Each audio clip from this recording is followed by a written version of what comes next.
to Ma Saraswati, I, Dr. Madhurani, Assistant Professor in the Department of Botany, extend a warm welcome in the fourth event for the present session organized under the flagship of Vidya Vistar scheme, jointly by Deshbandhu College, University of Delhi, and Pettigrew College, Manipur University.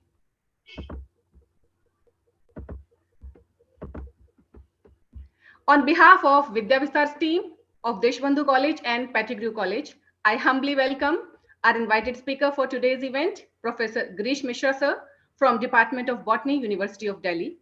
Respected Principal, Deshbandhu College, Professor Rajiv Agarwal sir. Respected Principal from Pettigrew College, Shri Suraishang sir. Respected Vice Principal, Deshbandhu College, Professor Kamal Kumar Gupta sir. IQAC Coordinator, Deshbandhu College, Dr. Aditya Saxena. Convener for Vidya Vistar scheme from Deshbandhu College, Dr. Moses and Dr. Parul Singh. Conveners for Vidya Vistar scheme from Pettigrew College, Shri Kafong Singh and Dr. Gaikwangling Naungmoi. Esteemed faculty members joining us today from Deshbandhu College, Pettigrew College and other institutions, and dear student participants from Deshbandhu College, Pettigrew College and different other colleges. To start with, I request Dr. Rubina Shongtham to play the Kulgeet of University of Delhi.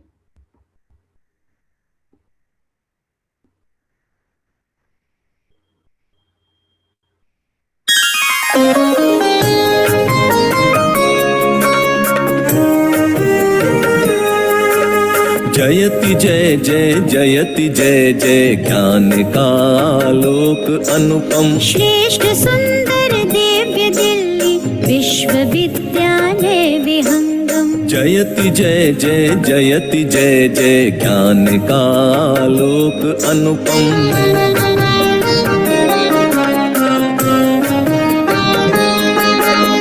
सकल वसुधा निज कुटुंब की भावना संस्कृति सनातन आधुनिक शिक्षा पुरातन ज्ञान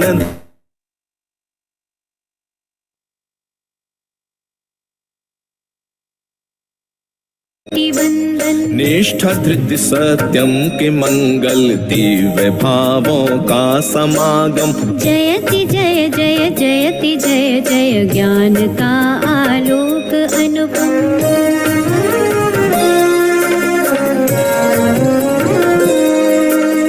भव्य महाविद्यालयों के परिसरों से चिर सुशोभित श्रेष्ठ गुरुजन कर रहे नित्य छात्र और छात्राएं दीक्षित सदचरित्राचार पावन साधना संकल्प संयम नवल वैश्विक चेतना नव क्रांति संस्कारों का उद्गम जयति जय जय जयति जय जय ज्ञान का आलोक अनुपम श्रेष्ठ सुंदर दिव्य दिल्ली विश्वविद्यालय विहंगम जयति जय जय जयति जय जय ज्ञान का आलोक अनुपम ज्ञान का आलोक अनुपम ज्ञान का आलोक अनुपम ज्ञान का आलोक अनुपम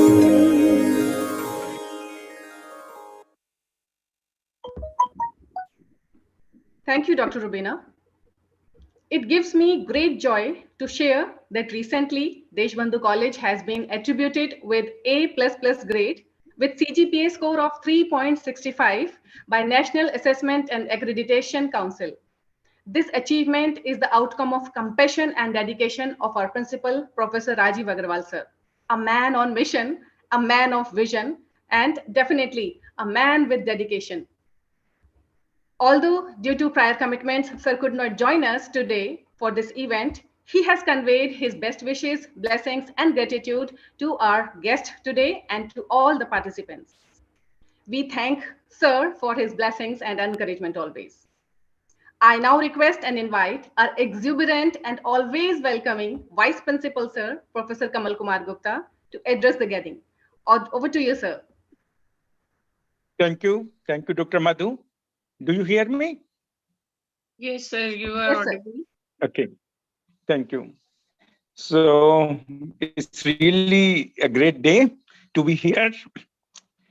Welcome from Deshbandhu College, the Pettigrew College, Manipur. Welcome today's keynote speaker, Professor Grish Mishra. It's a proud moment. It's my privilege to welcome you on behalf of Deshbandhu College and under the Vidya Vistar scheme. And thank you, sir, to take out time from your busy schedule. At this time, I welcome the principal, Deshbandhu College, Professor Rajiv Agarwal, principal, Pettigrew College, Mr. Suraj Singh, conveners from Deshbandhu College, Dr. Moses, Dr. Parul Singh, and the conveners, Dr. Bela Bhatia, Dr. Bela Bhatia, Dr. Parul, and Dr. Aparna Shekhar, conveners from Pettigrew College. So welcome for this very interesting talk to be delivered by Professor Girish Mishra. As we all know, the very first, at this point of time, I also welcome all the students, all the faculty members of Deshbandhu College and Pettigrew College. And this lecture is certainly going to be very, very interesting. We know ultimately the very purpose of life, the purpose of science is to have a comfortable, a good life of human being. And when we talk about the good life, we need a healthy life. For healthy life, we need a good nourishment, good food. But you know what happened over the years when the population increasing drastically, there's explosion of principle. Naturally, there's a scarcity of food, both in terms of quantity and also the quality. All over the world, people are working, the scientists are working to have good quantity and good quality of food.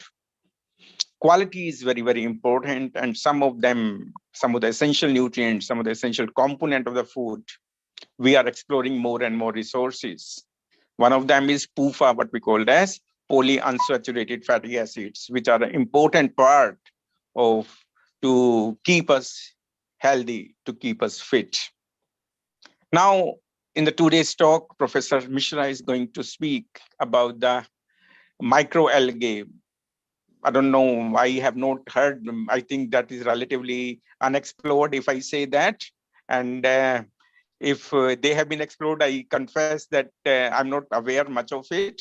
But yes, microalgae can be a source or have been exploited to get the omega-3 polyunsaturated fatty acids. Of course, we have expert with us, and we would certainly like to hear much more from him. So with this, I think I will stop here and give the dice, give this mic to Madhu. Thank you, Madhu. Thank you so much, sir. Before moving further, I would like to inform that we have been streaming this event live on the YouTube channel of Deshbandhu College. So the link is shared. If you wish to share the link to the students of your institutions, kindly do that. And also, we will be providing a e-certificate for this event to all our participants. So for that, you have to fill our feedback form, and after successful submission of the feedback form, you will be receiving the e-certificate within a few minutes or few seconds, maybe, in the inbox of the mail ID which is provided in the feedback form. In case you are unable to receive the certificate, kindly reach us at the given mail in the poster, and we will share the mail ID here also. So we will share the feedback in a while. So let's move ahead. Deshbandhu College has been achieving milestones, and Vidya Vistar scheme is one such scheme which is doing wonderfully. So I would now like to invite Dr. Bela Bhatia ma'am, Associate Professor in the Department of Botany, Deshbandhu College, and also Science Coordinator for the Vidya Vistar scheme at Deshbandhu College, to introduce this scheme to us, and also to invite to introduce our invited speaker. Over to you, Bela ma'am. Thank you, Dr. Madhu. A very happy morning to one and all present here. Deshbandhu College, University of Delhi, and Pettigrew College Manipur University, once again welcome you all to this platform of Vidya Vistar scheme, an initiative of University of Delhi. Vidya Vistar scheme is all about sharing of knowledge and resources between the partner institutions. Under the dynamic principle, Professor Rajiv Agrawal and Shri K.A.S. Soraishang, Principal Pettigrew College, we have been jointly organizing various events to enhance collaboration between the two institutions. In the series of events, we have focused on environmental issues, public health concern, stress management in our day-to-day life, gender sensitization, and even yoga and pranayam to improve our lifestyle. We are delighted to have with us Professor Girish Mishra this morning. Welcome, sir. For the benefit of our students who are new to this scheme, let me introduce Professor Girish Mishra to all of you. Dr. Girish Mishra is Professor of Botany at Department of Botany, University of Delhi. He has done his graduation in microbiology from University of Delhi and post-graduation in biotechnology from Madurai Kamraj University. He has earned his PhD degree from University of Hong Kong. Professor Girish Mishra has vast experience in research field also. He has been working at Don Donford Plant Science Center, St. Louis, Missouri, and at Brookhaven National Laboratory at New York. Our esteemed speaker today has been honored by various awards and accolades like NSF Postdoctoral Fellowship of Government of USA. He has been honored by the Ramalinga Swamy Fellow DBT India from 2010 to 2015. Professor Mishra has a keen interest in the metabolism of lipids and fatty acids, particularly in plants and microalgae. He has several publications in national and international journals of repute regarding these research works. I hope today's lecture, which is on omega-3 polyunsaturated fatty acids from microalgae, will be a knowledge source for our students who have just joined the college, our first year students, and those who are about to finish up their courses in the college. So without taking much of your time, I now invite Professor Girish Mishra to deliver the talk. Professor Girish Mishra, please. Thank you, ma'am. I assume I'm audible. Yes, sir. Yes, sir. Okay. Thank you for the introduction, and a very warm good morning to all my colleagues from Deshbandhu College and Pettigrew College and all the dear students. Right. So without much ado, I'll start sharing my screen. Can I go ahead with that and then talk about what we have to? Yeah, yes, just yes, please.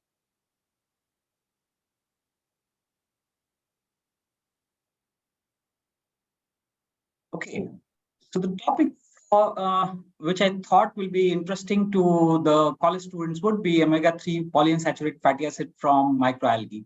And as Professor Kamal was just mentioning that we as human beings are looking for all the things that can do benefit for us, right? So all the things which can be beneficial for human beings. We are trying to research on that. We are trying to find new molecules. We are trying to find new sources for those molecules. And this is one of those aspects which has been kind of ventured in last about a decade or so, or slightly more than a decade. And people are still gearing up. We have just very few industries which are still working on it. And that's how this part is a very much important part, which we think that it has a large potential, a vast potential for tomorrow. Okay, so okay, coming to what exactly are essential fatty acids. And I'll not get into the biochemistry of it because I'm a lipid biochemist. It can be kind of very easy for me to get into that. But to keep it very short for all the students' benefit, I would say just remember that we are looking at omega-3 fatty acids. Omega-3 fatty acids, like which are on the right-hand side of your screen, are alpha-linolenic acid, which you can get from flaxseed oil, apart from soybean oil, canola oil, and several other edible oils, which are plant-based. And then we have icosapentaenoic acid, which is a long chain, 20 carbon chain, and then 22 carbon chain docosahexaenoic acid. These two have been found to be having anti-thrombotic, anti-inflammatory activity. And we'll talk about that because with all the stress that we are going through, or the pollution, you may think that stress is only mental. The stress is what we eat, the various type of pollutants that we are having today around us. That also causes stress on the cells. And these polyunsaturated fatty acids have been playing a key role in our bodies to reduce that stress as well. Now, you might think this must be present in our body otherwise. Yes, it is present in our brain cells. It is present in our retina of eyes and various other parts of our body, and does a lot of good functions. How do we acquire it? Humans do make a bit of it, and I'll talk to that in the next few slides. But let's just see what might you would have seen in the last few years as ads. DHA for small babies and a little champ or thing like that, where you have it added into Bonvita. Okay, so people know currently with all the studies that we have that these molecules or these fatty acids can actually enhance brain development and overall health benefit to the child, right, or to a young baby. So that's how people have been adding it into currently baby foods. And this is one example which has come to India also, getting into Bonvita. But in US and various other countries, they have been added into normal baby foods and baby formulas as well. Okay. Now, the next part, or the right hand side over here, shows you omega-3 fish oil, which comes in capsules, and it has been advised by doctors to many people who are having cardiovascular diseases or several other diseases to keep it as an intake, like so 1000 milligram per day or something like that will be sufficient enough. Companies like Glaxo have come into this picture almost like 5 years ago. They have a capsule named Glacex, and that also has roughly about EP and DHA combination of about 1500 milligram per capsule, and that has been recommended by doctors at least 1 or 2 capsule per day, depending on the person's condition. So it has been recommended for old age people. It has been recommended for younger adults, I would say, depending on how, sometimes because of disease, sometimes just to stay more healthy. Now, if I just talk of benefits, very briefly, it has been found by various studies to be anti-inflammatory, anti-hypertensive, anti-cancer, antioxidant, antidepressive, anti-aging, anti-arthritis. So looking at the animal studies, we know that this has been found in mouse studies, that most of the places it has been found to be affecting the or kind of reversing the bad effects. Okay, so that makes it more beneficial. Now, there was one study which was published, and that was talking about where people are eating more fishes, the annual prevalence of major depressions, right? So if they look at that, countries like Japan, Korea, Taiwan, they have lower depression rate, and they consume more of fishes and more of algae as well also, right? So now the thought will be that we can get it from fish oil, we can get it from fishes, but then what is the trouble, and why I am talking of microalgae? We can easily get it from fishes. Many of the people can get it from fish oil, which has been sourced out from wild fishes. But before we move into the problem, we'll talk of whether humans can make it. Humans do not have the enzymes to make de novo synthesis of ALA. So if we look at the biosynthesis over here, which is on this cartoon of human, you have oleic acid, which is 18,1 delta 9. Let's not go by number. I would just say we have 3 ALAs over here. or three omega-3 fatty acids. We are talking of alpha-linolenic acid, which was an omega-3 fatty acid, and then EPA over here.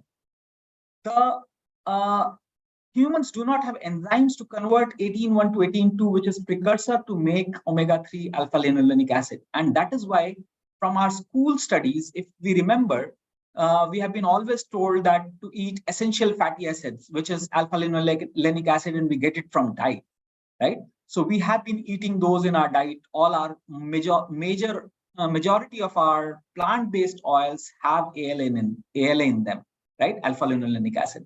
So we take that ALA, and then there is a minor conversion. So there is a limited conversion, but our bodies have genes to convert it to EPA, and they can do it. What has happened? So in recent studies, what shows is that our conversion has become very limited because of our sedentary lifestyle. It has been seen that just about 40-50 years ago also, people used to have, even if they were not consuming a lot of fishes, still they were having more amount of EPA in their blood, but now it has been declining. And if it is declining, either it could be our lifestyle or it could be other factors. Those factors are unknown right now. It's just a time-based study which talks about it, that now we have a very limited conversion to EPA. So that's why the requirement for EPA or DHA from outside sources becomes more. If we just move forward, this is the current study which talks in 2016. It shows which all country have good amount of ALA and EPA DHA into the blood streams of healthy adults. And if you look at India, India has very less amount of, and if you look at the left-hand side and see this color code, it says less than 4%, right? So if we are looking at India, India falls in the one which is the lowest one, even US and Canada. So I'm not talking of, it's not about money. It's about the things we eat, the way we live. It's all about that. It's nothing to do with, and obviously a lot of the gray areas, we don't have data for all that. But we have data for Japan, Greenland, where people have been eating more coastal area. Probably they are eating more of fishes. They are eating more of other foods. So probably it is the lifestyle and the food which together gives you more. It could be ethnicity also. Some people have mentioned that it could be ethnicity also. But then regardless of that, for people of majority of the world, EPA and DHA is required as additional source. Now, as I said, we get it from fishes. What's the problem? Problem is depleting fishes. So because we know that the wild fishes have EPA and DHA. So what people are trying to do, they are trying to catch loads and loads of fishes, and it's a rapid decline into the wild fishes. Okay, so overfishing is happening. Then the other problem which has happened in the last about 25 years or so is the marine pollution. People have been dumping recklessly into our oceans, right? And when we are dumping pollutants into the ocean, ultimately, where are those pollutants going? Those pollutants are actually going into all the marine organisms that are there, right? And if we are taking that, we are getting loads of mercury, we are getting loads of lead into our food and other things which we are getting from marine sources. And that's why getting oil is slightly better than actually eating fish. In fact, in US, they had already told pregnant ladies not to eat fish or seafood just because of higher levels of mercury. So they were talking of reducing usage of fresh seafood by pregnant ladies, and they didn't want to affect their fetus because obviously lead and mercury affects their brain, right? So those were the kind of studies which actually led to all this. Now, the other possibility which a student can think, or everybody can think, that we can get it from farm raised fishes. What happens in the farm raising of fishes, or the fishes that we generally get in Delhi or most parts of India, are farm raised. So when we're looking at farm raised fishes, they are just being fed normal vegetable oil and other food which does not increase their omega-3 fatty acid. So to increase the omega-3 fatty acid, they have to be wild fishes, because then they are actually eating the smaller fishes like sardines, etc. And those smaller fishes are actually eating microalgae or algae in general, And that's how they are able to gain more of omega-3 in their muscle mass. And then they are eaten by the bigger fishes in the sea. And then the bigger fishes acquire that omega-3 from the smaller fishes. So that's like going up in the food chain. And finally, when the humans are eating those larger fishes like salmon or other several other fishes, you can get it. You can get it from sardines also, which are the smaller anchovies and smaller fishes as well. But now, when we think of India, India becomes partly vegetarian and partly non-vegetarian. So those issues also come up in India. So many people say, say my own family or anybody would say, we don't want to have any product from animal source or say fish oil or fish food. So then the source becomes plant-based, right? And there microalgae comes to rescue. So these are the various things. You could have aquaculture, which I was just talking about. You could try to do it in farm-raised fishes. You could put algae or several other things, or then you can have marine sources, which could be the microalgae. Now, microalgae are interesting. Why? I think we all have studied microalgae in school or in the first year of our classes, and we know that they rapidly grow.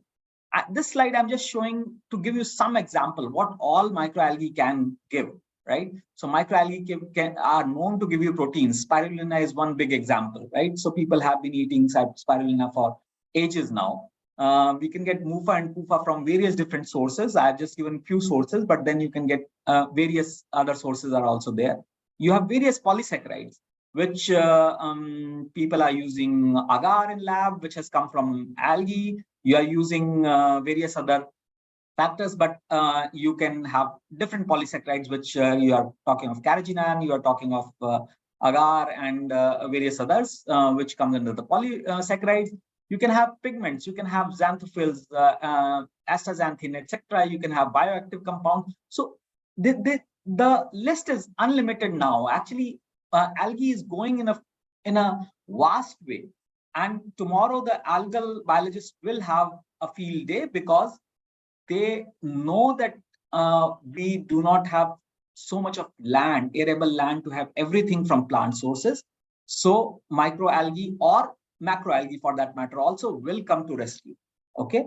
And they are the ones which will be actually causing the things to happen or various changes. Now, looking at the industrial, if we think on the left-hand side, I've just mentioned why algae can be very much beneficial. Rapid growth rate, that is the first and the key most thing. High biomass content, higher omega-3 fatty acid percentages. And now I'm giving you classes of microalgae, which have been known to give a lot of EPA and DHA. And if we just see the second one, which is a Eustigmatophyceae member, this is the class that we work on. And we have a member from it, Monodopsis subterranea, or Monodus subterranea, also some people call it. We have been working on this to get more and more EPA out of it, or increase or enhance the productivity of EPA. As such, there are other members also, which are some diatoms, and several others are the ones which produce DHA and smaller amount of EPA. But then we have various different classes which can be used and people can research on. What we need to do, we need to exploit the algae. We can either get diverse collection, high producing strain, something which can probably produce more amount of omega-3 fatty acid, or any metabolite in general. If you're interested for another metabolite, you have to look for microorganisms which can produce large amounts of it. And we go ahead and do majority of changes. We can look at growth parameters and other things and increase the yield. What next? We can improve the strain by selection and breeding. You can think of selection and breeding, but I would say in case of microalgae, I will go by mutagenesis or changing it by genetic engineering, right? So these lower two things are talking of targeted metabolic engineering. Can I change the genetic makeup of a microalgae, which is pretty much doable now for many of them. And we can actually make those changes and cause productivity of any metabolite to increase depending on what is our target. But here for our studies, lipid is our target, or in lipid also, particularly polyunsaturated fatty acid, EPA is our target. So we are going through that, right? And so what directions do we want to go? We want to isolate, identify, and do a biochemical characterization of novel microalgae rich in omega-3 fatty acids, biochemical modulation of enhanced production of omega-3 fatty acids, and then generation of metabolically enhanced algal mutants for high EPA. So these are the three things which in last couple of years we have completed and we have published. I'm just talking of most of the published data, except for the mutant part, which we have not published yet. Okay. So while isolation, what needs to be done? And this for the benefit of the students. Whenever we want to isolate a new strain or a microalgal species, first thing you need a sample of water, right? If you're taking a water sample or if you're taking a soil sample, the way you would do it from any microorganism, you will do it for algae also. You have selective media on which you can streak or plate these and try to grow them, okay? And if it is too dense, or if you think that too many different type of algae are coming in and you want to have, because you need to have pure cultures. So this is one technique which people have been using, and I'll just show you that. On a cover slip, you place dots and start looking or observing it under the microscope. You have to identify a dot which has single cell only. You pick up that droplet by using a capillary, and then put it or inoculate or transfer it into a culture tube. Okay, so now you have actually inoculated a single microorganism, or in this case, a single microalgae. Okay, now once you have isolated that, let it grow for obviously a month to 2 months, and then you can streak or subculture it on plates, and you will have decent amount of things going. Coming back to the slide, this is a picture, a closer picture of the same thing, that you can use a capillary. This is a single cell. You pick that up and then introduce into a culture. This is from our lab, which shows that we had isolated several cultures, but I'll be going to talk about 2 of them because we found a good amount of ALA into them, or alpha-linolenic acid, which is the omega-3 fatty acid. We did biochemical characterization of the 2. We did the molecular characterization so as to know what exactly they are, and obviously based on morphology.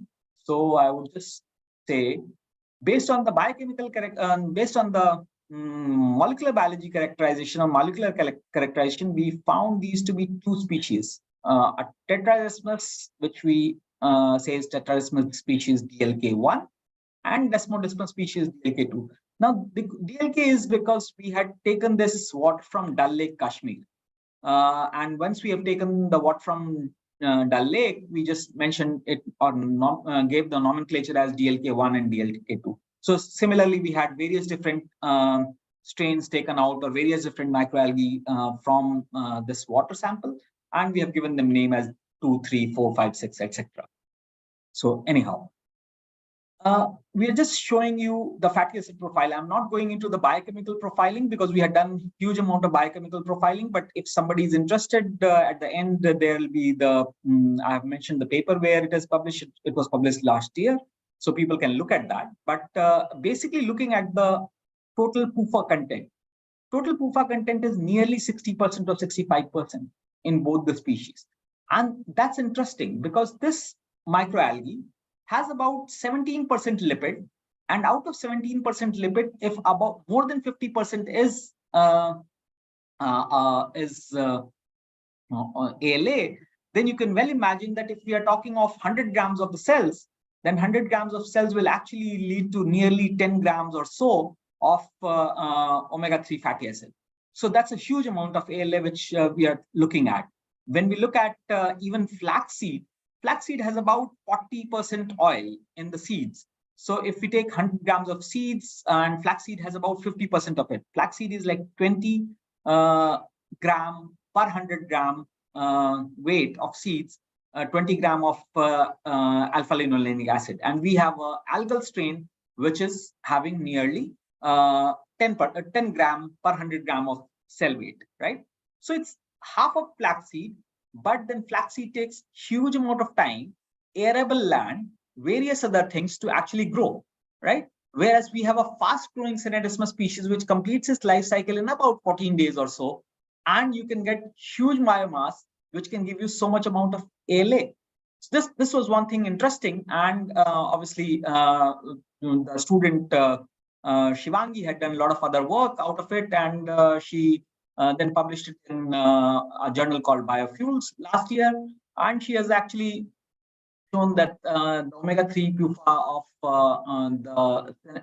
this DLK species is very equivalent to the green algae, which are some of the green algae which are known to be higher PUFA producers. Okay, so we found a new or two new species which could produce more amount of ALA. Moving forward, now we wanted to do what was our second objective? Our second objective was to do the modulation or changes through various changing in various parameters. So people have been changing pH, temperature, and say low nitrogen, high nitrogen, low phosphorus, high phosphorus, etc. for microalgae, so as to modulate various things. We had also tried several of those steps, but I'm not talking of those. I'm just talking of the ones which gave us some fruitful results, and then we published that data. So what our student, another student, Shweta, had done was she did biochemical modulation of microalgae through auxin and cytokinin. So these plant hormones have been also kind of categorized in microalgal system, and they've been shown to modulate growth as such, growth and sometimes various other metabolites as well. But we thought we could always try and do that. So looking at Monodopsis subterranea as such, so just to give the very starting of Monodos, which is the eustigmaphyte that we started working on, was that it has EPA of nearly 30% or 28% or so, right? For a thought for the students and others that it has huge amount of saturated fatty acid 16.0 and 16.1 delta 9, right? So now if you realize that a lot of fatty acid is trapped right over here. When we look at plant cells, these do not have so much of 16.0 and 18.1. They have probably lower, like 5% or less of 16.0, and 16.1 will be like roughly again 5 to 7%. The best part, which what I can think is over here, is that the conversion efficiency of enzymes downstreams are very fast. So look at the rest of the things. My cursor. 18.0, 18.1, 18.2. These are the precursors to make omega-4 and omega-3 fatty acids. And look at these precursors. These precursors are way below, right? So that means these enzymes, the downstream enzymes are fast acting, or they are able to convert whatever 18.1, 18.2 is present, majority of is being converted to EPA. So now one thought which we are working currently in terms of genetic modification, obviously I'll not be talking about it except what I'm briefing right now, that we are trying to make a elongase possible so that the 16.1, huge amount of 16.1 can be converted to 18.1, because we hope that once it is converted to 18.1, you can have a better conversion to stage 6 EPA, and then that will be also one way of enhancing the EPA genetically. Okay, so I'll not get into genetic engineering right now, and I'll talk of the modulation which we are doing through addition of auxins and cytokinin into the culture growth. This is a brief of the entire process that we did. We use IAA, IBA, and NAA, and 6-BAP, right? 3 auxins and a cytokinin, 3 different concentration, 1 micromolar, 10 micromolar, 100 micromolar. We started looking the data at 3 stages: mid exponential phase of growth, late exponential phase of growth, and late stationary phase of growth. Okay, in terms of days, it is 15 day, 23 day, and 28 days. We started looking at few different aspects, which was biomass, EPA content, and combining the two, we can get EPA productivity. Okay, and then obviously we did some cluster analysis and see how it is working. And this again was published in Journal of Applied Phycology in 2019, which Shweta had done. And coming to the data as such. So the data basically showed that there is a variation. If you start looking at it, the black things, just one thing, let me minimize. Yeah. Okay, now the black thing is basically zero or no addition of our IA or IBA. So basically that becomes our control. And whenever you are having an addition, you are having 1 micromolar or 10 or 100. But if you just think of that data, what it is showing that 100 micromolar of IBA is giving about 2.2 fold in late exponential phase, which is the 28 day after treatment, whereas 1.9 fold enhancement in the late exponential phase, which is 23 day after treatment. 6 BAP gave more of a reverse trend, and we could see a reduction when you are having higher concentration. It actually kind of reversed it also. But anyhow, we'll just move forward, and this is the way of EPA content. So that what we were showing was biomass, how biomass has increased, and we have seen relatively that small changes in EPA content has also occurred. IBA was able to do 100 micromolar was most effective in giving EPA change. And all these works were done in our lab using a GCMS system. So we know exact concentrations of fatty acid that is being produced by those cells right now. Okay, because we were comparing it with a control concentration of rest of the things I'll go by on the productivity. So what is productivity as such? Am I connected? Yes, sir, you're audible and connected. Actually, my system showed that the internet is having some issues. So that's why I asked this question. Thank you very much. Okay. So now what happened was when we look at the productivity, how we are looking at productivity? We are looking at productivity by combining biomass and the EPA content. Okay. So if you have high biomass, say the algae grows rapidly in a certain condition and goes 2 to 3 fold very rapidly, and its EPA concentration does not decline, that means its productivity has also doubled along with it, right? So similarly, with those factors, we went for EPA productivity, and what we realized is that, or what we actually reported is I at 100 micromolar enhanced productivity by 2.5 fold at late exponential phase. So this actually is important to know that this increase may seem to be large in terms of academic pursuit, but if I try to take this to industry wants it much higher. Okay, so industry would agree with a system which should at least give about a 10-fold higher than the wild type. Okay, so that is what industrial demands are currently, because industry does not want to spend the photobioreactor energy or various other inputs that they have to do, the economic inputs, to get only 2.5 fold than a wild type control. So this does not actually excites them, but still to us it's a big good start, and we thought, okay, we'll go ahead with that.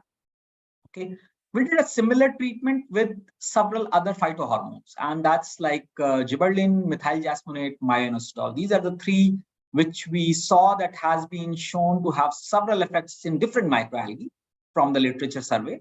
And then when Shweta did all this work, she did a very similar set of thing, 1 micromolar, 10 micromolar, and 100 micromolar of all these three things, and checked the various same things as biomass yield, EPA productivity, and then do cluster analysis.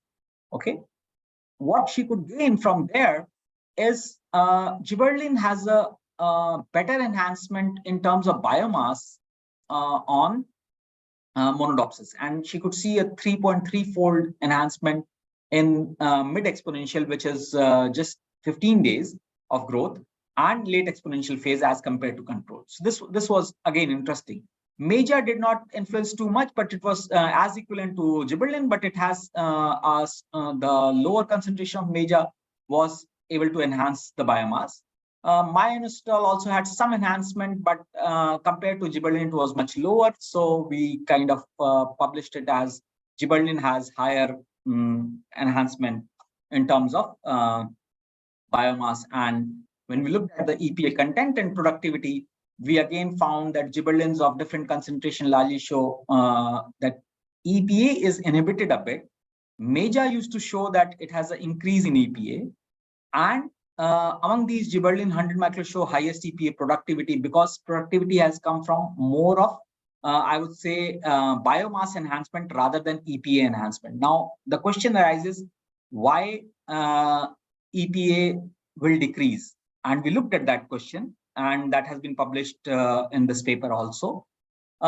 We looked at it that in monodopsis, when the cells are dividing pretty rapidly, okay, so when the cells are dividing very, very rapidly, the EPA content declines, okay. Only when it goes towards the stationary phase, when the other factors of growth are becoming limiting, then it actually accumulates more and more of EPA, okay. Major must be triggering something else, because it has been showing that it is not giving too much of enhancement in biomass, but it is giving enhancement in terms of the late stationary phase is giving an enhancement of 1.4-fold of EPA content. So there is a possibility that it is causing some kind of stress to the cells, and EPA is being overproduced, because we know that at several stress conditions, EPA is, or not EPA, majority all lipids are being produced higher up in terms of microalgae. So these are some of the questions which we try to answer before we publish these results, again in Journal of Applied Typology in 2021. And with these data, we thought of now getting into the genetic engineering aspect and the mutagenesis aspect. So this is just a key finding which I've already talked about. We have said that gibberellin is the one which enhances a lot of biomass. Major is the one which can enhance EPA content. But when we look at the productivity, gibberellin 100 micromolar still is the one which gives you the best productivity of 3.2 folds at late exponential phase. And I feel late exponential phase is better because in late phases of growth, you have higher content of EPA in monodopsis at least. Okay. Now the thought was that we could use mutagenesis to see that we can get a strain which can produce more EPA, right? Now this is our general scheme of system, because nobody had done mutagenesis of monodopsis. So we started with the lethality determination under the UVC mutagenesis, and then obviously culture plating and screening those ones. Now, screening was the tedious part, because we were screening large number of cells, and finally we picked up about 220 cells or 220 mutants, I would say, which we found to be faster biomass growth compared to the wild type. Now, this has a caveat in it. There could be some strain which were slower growing. When we're screening, some of the mutants may be slower growing, but maybe having very high amount of EPA, right, in them. But we were not able to screen those at all. Reason being, due to the limitation of screening efforts, our style was that we will see whatever is growing faster than our mutant. At least till now, what the data that we have is whatever was growing faster than our wild type, right? We have some cells, we have screened some cells, and we try to do GCMS analysis for the ones which were growing slower also. And up till now, we have not found any major difference in the EPA concentration. So it could be that they are growing slowly because their housekeeping genes or several genes have been rendered either useless, or they have been kind of incapacitated in some to certain extent, and that's how they are growing slowly. Other than that, we're looking at some which were probably they are able to do photosynthesis better or several other things better, so they are actually faster growing. So if you look at our biomass yields, so majority you'll see that if this is the one where we are looking at. So we had some which were slower growing, and then we screened some which were faster growing. We put a threshold of at least way higher than the wild type growth, and that we picked up those mutants only. Okay, so our first screen was picking up those mutants which were having a higher biomass yield. Our second screen was towards EPA. So all these 220 mutants were grown, and then EPA concentration was checked. And we realized that increase in more percentage, in about 47% of them, we had some small increment of EPA increment. And so this is percentage EPA change from the wild type. So we put a threshold again over here that there should be slightly more change, right? So we should pick the highest ones only. So we picked some which were giving very high EPA content compared to the wild type, or at least double the EPA content. Probably we are missing. So anyway, to cut the story short, what we had done was that we picked up all these mutants, those which were giving high biomass and those which were giving high EPA, and started looking at their biomass profile and their EPA profile again. And then in our, I would say, second and third screens, we could actually identify 6 of these which were having better EPA productivity, either because of biomass, high biomass, or because of high EPA content. And that's what we picked up. And generally, we had nearly about 2 to 3 fold increase in EPA productivity. So if we just think of the previous part that I was talking about gibberellic acid, how gibberellic acid is able to enhance EPA productivity. We use GA also. So we looked at these 6 mutants, or these 5 mutants basically, M220, 18, 192, 145, and 75. These are numbers. So we just picked 220, which were faster growing, and then we basically started working on those. So these are just the numbers which have come up. Okay, this being the control. Now, obviously, GA is known to increase the amount of or EPA productivity, as we showed in the previous part, which has been published. So we knew that about 3-fold increase will be there. But in the mutants, it is almost a 6-fold increase when compared to the control wild type. Okay, so 6-fold to the untreated sample, I would say. Right. So as I said, it has double increase. What this data suggests? This data suggests that GA was not affecting the pathway which is being affected by these mutations. So that's one key. That means that we can actually have additive effects. We can have additive effects by using different lights. We can have additive effects by different pH or different other changes also. And currently we are doing some light experiment. At the end, probably I'll share a short video which will show you our culture growth in different light conditions. And we are trying to get to know which light condition. Means we have some data which suggests that blue light is giving us better EPA productivity, but right now we don't have conclusive data and we have not published it, so I'll not talk in detail about that. So basically, the best thing out of this was not that we have got a mutant which is showing double productivity than wild type. No, that's not the best part. The best part is we can have additive effect. We can have a 6-fold increase now. And I was talking to you earlier that companies want nearly 10 to 12-fold increase, right? So we need to add in several other things. So we are just looking for those. And if we are able to do that, that actually gives us something which can turn into a product tomorrow. It can be used for fish feed in farm-raised fishes. You can use it as pellets, right? So you can the fish pellet that are fed to the farm-raised fishes, you can add these microalgae to that and let fishes eat it, and then fishes can have a huge amount of it.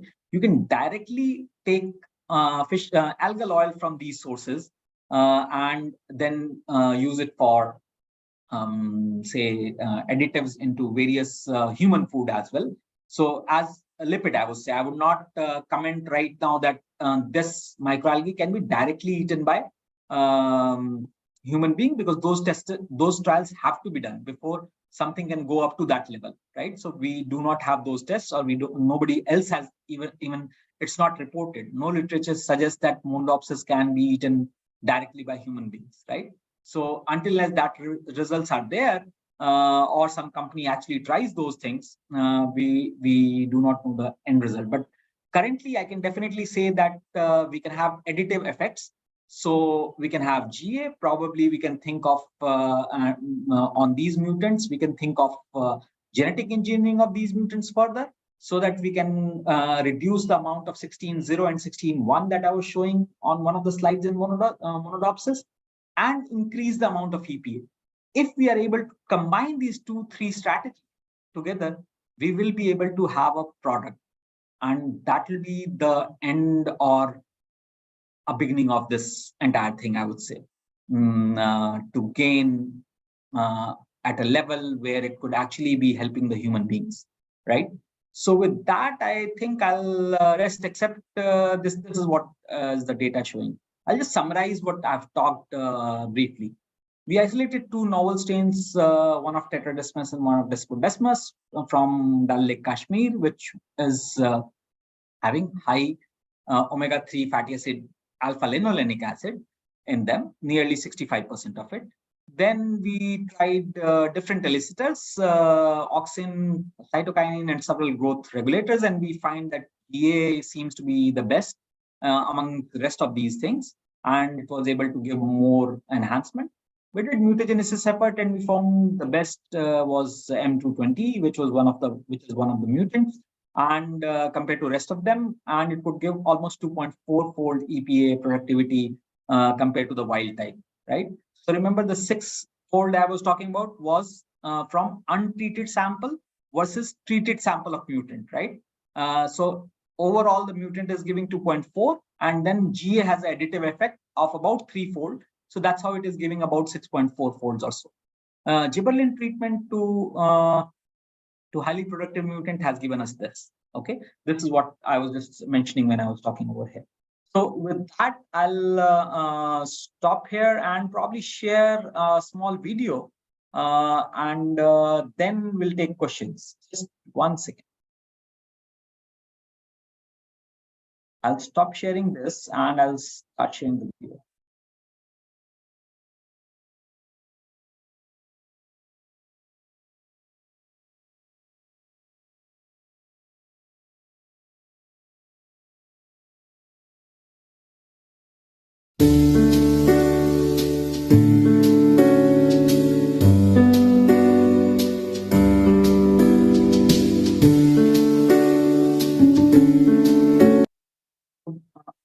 Am I audible right now? Yes, sir. And the video and the audio is also. Yes. Okay. So I want to show over here the facility that we have in our lab right now. And in the initial part, you will see the microalgal work that our students are doing currently, and the different light condition, various other growth changes that they are doing right now, as well as some of the mutagenesis effort as well. Plus, in the later part, because our lab is primarily a biochemistry, molecular biology lab working on lipids, whether it's plant lipids, as Bela ma'am in the very beginning said that I'm interested in lipid metabolism from plants and microalgae. So that is the later part of our lab, which is basically equipped with all the molecular biology things and a GCMS facility, which is again part of our lab only. So I'll start continue with the video now.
The end part of it was actually showing you the GCMS facility that I host for almost like 5-6 years.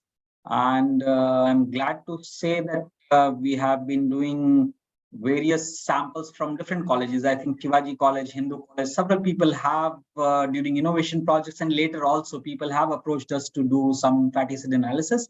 And I'm happy to help all my colleagues. So if any of you think that they have a small project and you will need a help and probably you're not getting different analysis that you would like to do, we can discuss and we'll be able to help. And I absolutely encourage that. If students have questions of other types also, they can write an email to me asking any academic questions. If they have, I'll be happy to answer those as well. I'll come back to my slides again so that if students have questions, I'll be able to answer them. Yes, if some, can we start the question answer session? If there are any. Thank you. Thank you, sir, very much for the engrossing talk. It was really interesting to know about microalgae for omega-3 fatty acid production. Today, we learned that microalgae are a great sustainable source of omega-3 fatty acid, considering the depleting good sources due to anthropogenic activities, as you emphasized, and the cultural preference for plant-based sources. It's also supported by the fact that small fish feeding directly on microalgae tend to have way higher omega-3 fatty acid levels. So why not eat them? I mean, use them directly. So Professor Mishra's approach towards the final goal of industrial production of these fatty acids through microalgae strain improvement was fascinating, to say the least. I'm sure this talk has opened new vistas in the inquisitive minds of our audience, and I welcome the audience to type their questions in the chat box. Now, sir, with your kind permission, may I take up a few questions from our chat box? Definitely, please do. We have a question from Anuj Singh Bhatti. He has asked, how would we relate increased productivity in proportionality with EPA? We were talking of productivity of EPA only. So as I said, when we are looking at EPA content and the biomass in terms of microalgae, I suppose that's what I gained from your question, that what he's trying to ask is that how we are kind of looking at the proportion of EPA. So we are not looking at the entire lipid change because in our facility, we can check the different fatty acids. So we are looking at the increase in fatty acid EPA only in terms of monodopsis. And so what happens? So as I said, in terms of methyl jasmonate, we have an increase in EPA content. So we'll say, what is content? Content means percentage of EPA increasing, right? Whereas, say, for example, biomass doubles. So if the without hormone biomass was about 100 grams in particular liter condition, you double it to 200 gram of cells. Now, if the EPA concentration does not change, if EPA content does not change, then actually you have doubled the amount of EPA produced in the same amount of biomass, same amount of culture media. Okay, but if the EPA concentration has dropped to half, then you have your EPA productivity has not increased. So you have to look at biomass and the EPA content both in relation. So if you are looking at in relation to each other, then biomass should either be static or increase. With biomass increase also, the EPA content should increase in terms of biomass increase also. So that should happen. Until unless that happens, we cannot call it a EPA productivity increase. And whatever we have shown in as increase has been EPA productivity. We are not even talking of other lipids right now. Maybe other lipids are also increasing. I'm not aware of it because we have not done a blind diet to see the total lipid content of these cells. We have directly done the EPA analysis and get to know the amount of EPA that is changing, because it is harder to do blind diet for so many cultures. So it was much easier. So we have seen that the lipid content does not decrease definitely, but does it have a proportionate increase in overall lipid content? Many times not. Many times it is just overall. In some cases, just say when we are talking of MEJA methyl jasmonate is increasing only the EPA, but not the other lipids. But when we talk of biomass increase, definitely other lipids are also increasing side by side, right? So that's how it will be. I hope I have answered the question. I'm not sure. Maybe the student can reply again and suggest. Yeah, thank you, sir. So Anuj Singh, you can please post more question if you want more clarification. I would like to take up another question from Dr. Vinita Kashyap. She has asked, could you please explain different light conditions as shown in video for growing microalgae? Yes.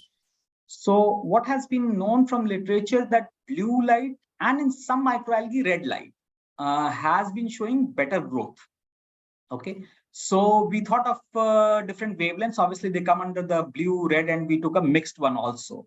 So we took so there were 3 light conditions that were shown. One was red, one was blue, and the other was mixed of the 2. So we had a fitting. So rest of the situation being same. In our studies, we have found that blue light is giving the best growth for Monodopsis. It's almost 3-fold increase in growth, but we do not know whether it is in the same pathway as gibberellic acid. We are doing those experiments. So if we take the mutant, can it grow further in these light conditions? If we add gibberellic acid into it, can it grow further more, right? So can we actually enhance the EPA productivity by just changing the light? But definitely, as far as biomass and EPA is concerned, blue light has an effect, and blue light can effectively increase the EPA productivity almost 2.5-fold to 3-fold of the entire thing. I'm just giving you a rough ballpark figure, but these are in literature. So different microalgae has behaved differently. We did not know which one this will like, but we cannot test all wavelengths. We didn't have the facility to do that. So we just checked the ones which has been reported in terms of literature. And I think it is more to do with the photosynthesis part. I think they are able to do a better way of photosynthesis in these wavelengths. And probably that's the reason why they are increasing. We have to do the photosynthetic assay on these to know if the photosynthetic activity has increased. We have not done that yet. We are just looking at the biomass and the EPA first. If it is interesting, then we have to answer the question, what is the change that is happening? We have to look at photosynthesis and other biochemical parameters also before we are able to publish this thing. But currently, this is just a beginning. A new student has started working last year on this part, and she's trying to enhance it further. Thank you, sir. In fact, that corresponds to the, for light harvesting pigments that are present in microalgae generally. Oh, yes. Yes. Oh, yes, it does. Yes. So, Dr. Vinita Kashyap also has another question. She wants to know which media are used for microalgae growth. Right now, we are using BBM media, gold basil media. We had tried, I think, 2 or 3 different media, which I'm not remembering. My student had in the initial beginning, when we were started working with Monodopsis, we had tried different media, but we found the growth to be best in BBM, at least. And I've taken some help from Professor Sahu, who is an algologist in our department. So I had taken his help, and basically he had suggested a few different medias, and we used all of those. And we found the growth to be best without any effect on EPA in BBM. And that's how we have been using BBM currently. Sir, which other models are studied for EPA production other than microalgae? Many. So various fungus do produce EPA and DHA. There are bacteria which can produce EPA. So there are labs which are working on bacteria. There are labs which are working on fungal systems. So these apart from plant system.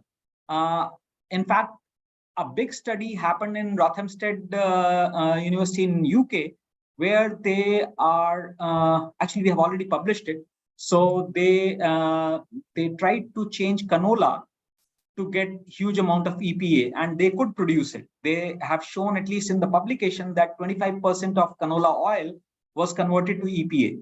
Right, so that's a huge success, I would say. So what they have used genes from salmon. They have used gene from algal sources. They have used genes from fungal sources and several genes from insect sources also. And they have actually made a genetically modified crop. The trouble is you cannot sell it, right? UK has a very strong ban on all these genetically modified things, right? So you cannot use that. You cannot even use that for fish feed.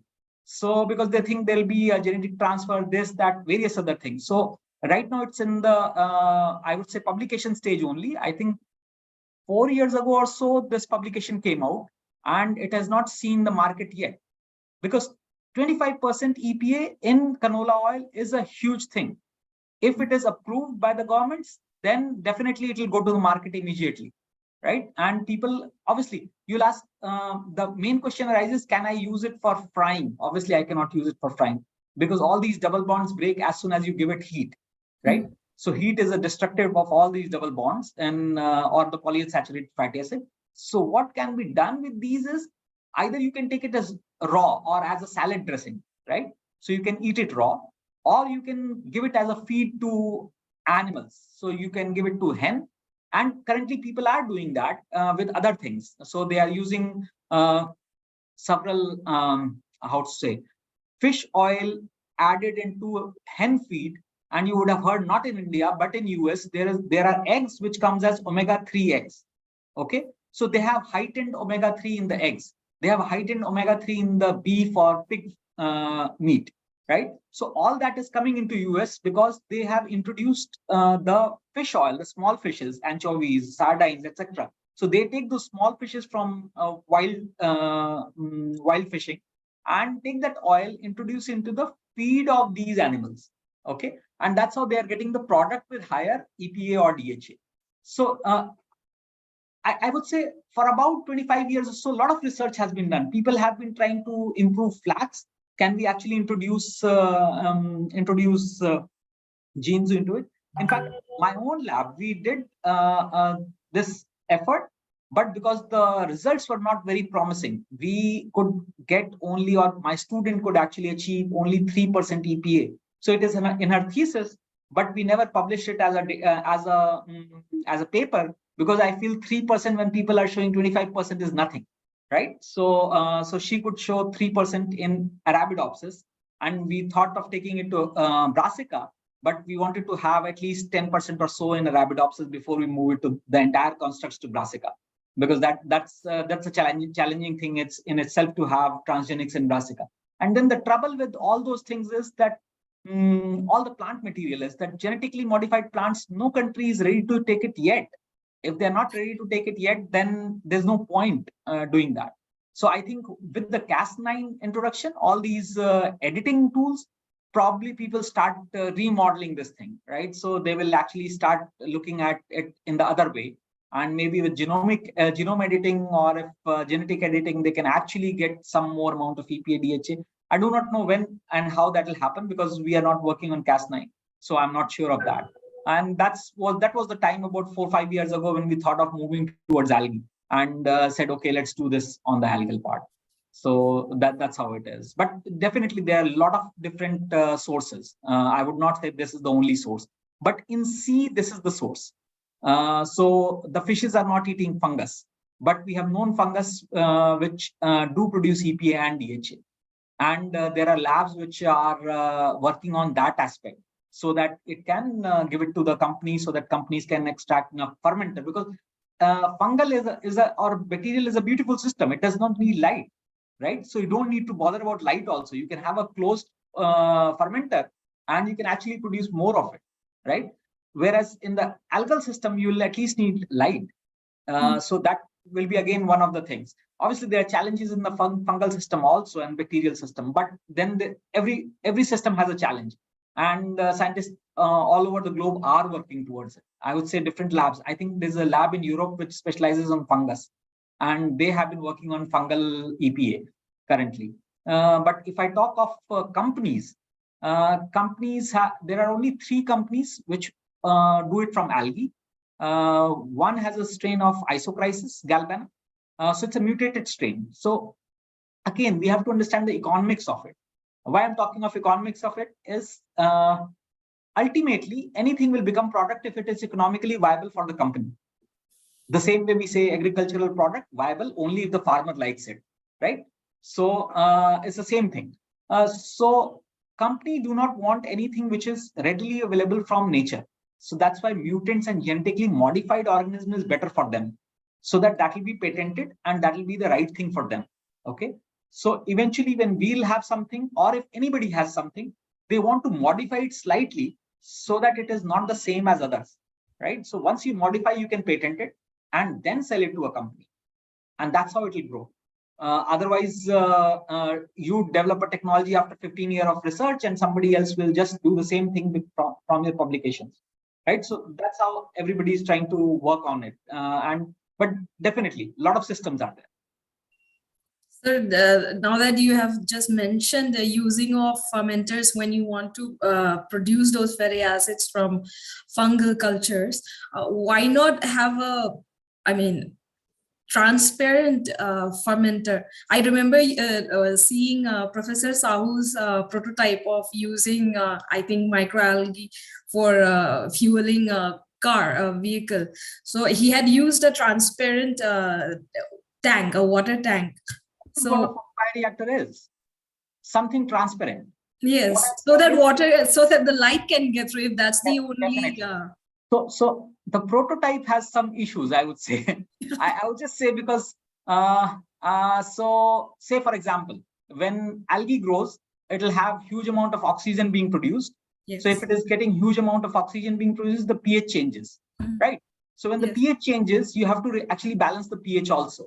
You have to release that oxygen and put CO2 also. So all those things have to be carried out. And photobioreactor, just by giving a Perspex box, actually does not work that way. The only thing is because that is for telling the world that yes, it is doable, but it will be done in the same manner. It's not possible. Think of it. Because I have seen that thing while I think he made that video when I had just joined in 2013 or so, 13 or around that time. And the whole thing is exhaust of your car is not only CO2. Okay, exhaust of your car has a lot of other things, sulfur. Yes, a lot of sulfur compounds. Serious compounds. You're going to kill those cells. So what you have to have is you have to have a filter, right, on those exhausts. So all those things have to be modified. So that's why I said it's an expensive affair. But having those age-old fermenters, which majority of microbiology labs have, it's much easier. You can have probably a 500-liter fermenter in a less cost than compared to a 500-liter photobioreactor system. So that is one disadvantage. Plus, the fermenter does not matter where you are keeping it. For photobioreactor, you need to have that light system, right? So say you have to have it in a temperate region of the globe so that more and more light is there, and you have to control the temperature also, because sometime in summer it will become very hot. So you have to have a enclosed area where you can cool it also. So there are limitations, definitely. Means I would personally say bacteria and fungal system may be better tomorrow, but we do not have seen any great results from those labs yet. We have not seen that somebody has shown that I have like 30% EPA or something like that. So nobody has shown that. Fungus in itself has very small amount of lipid. This is the difference, I would say. So say maybe I would say my fungus has about 50% EPA. But if fungus has only 2% lipid, then you're talking of 1% of EPA per gram, if you're looking at 1%, right? But if I'm looking at algae, I'm talking of say 25% of lipids. And if I'm talking of 25% lipid, even 30% gives me 8 to 9% of EPA. Right. So that is one difference, I would say. Fungus has very, very less amount of lipid. But yes, fungal labs are trying to change things. Definitely. There are bacterial system people are working on it. But in last about 5-7 years, I do not remember of seeing huge results from fungal and bacterial sides. But I've seen a lot of results from Nanochloropsis, which is again algal system. I've seen a lot of results coming because people have been able to genetically modify Nanochloropsis now. Right. So once that step comes in, so in our lab, we have not been able to do, nobody has shown monodopsis transformation yet. My student, as I said, we are a molecular biologist also.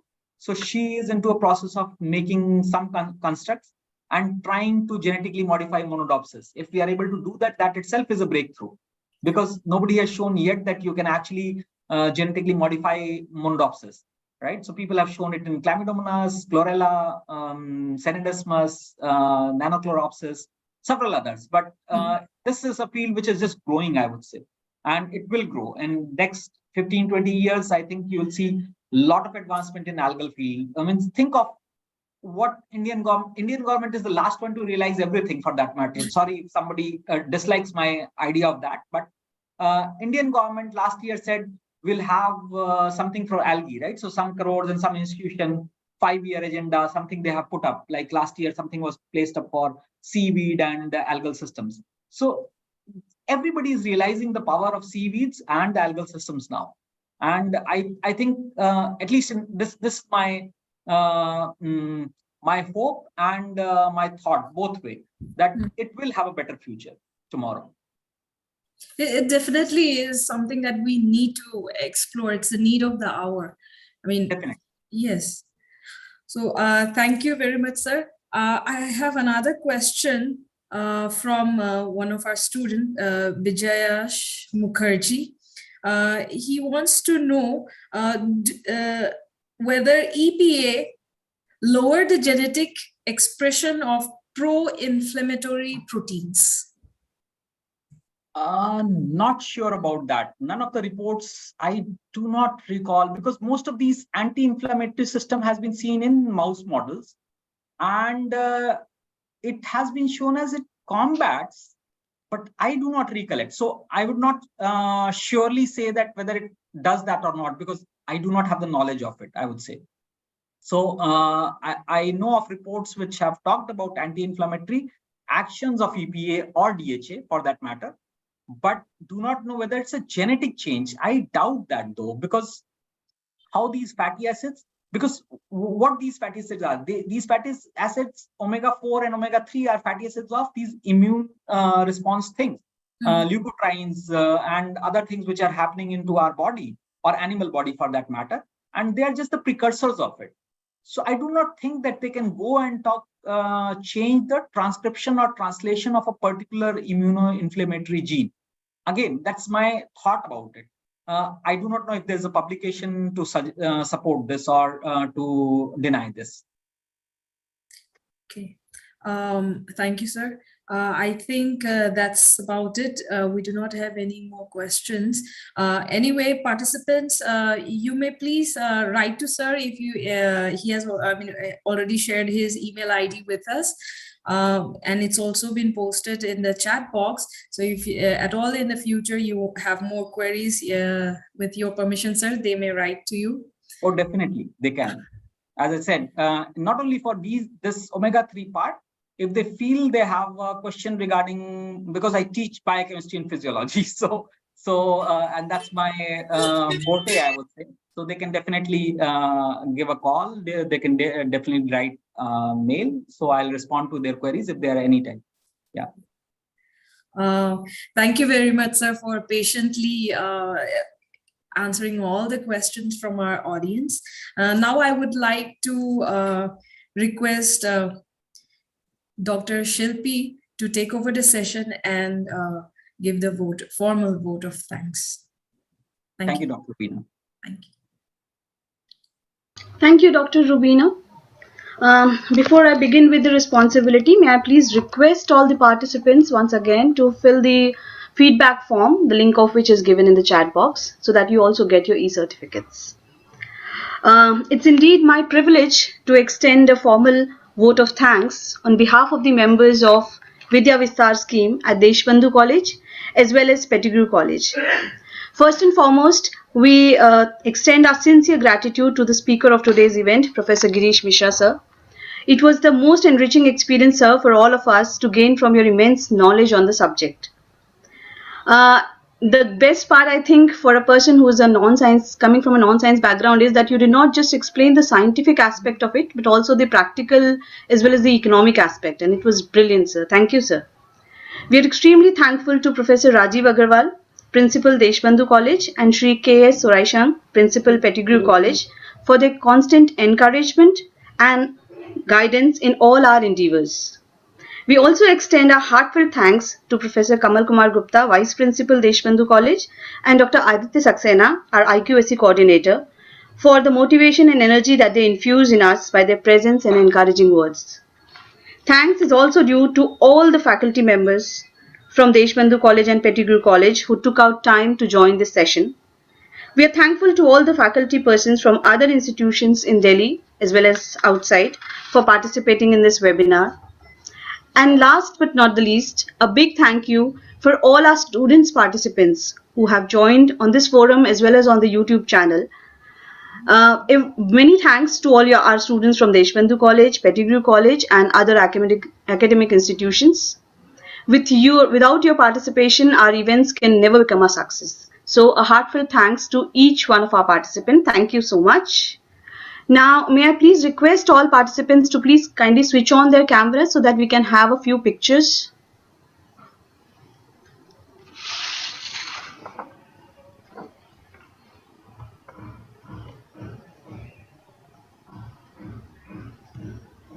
Thank you.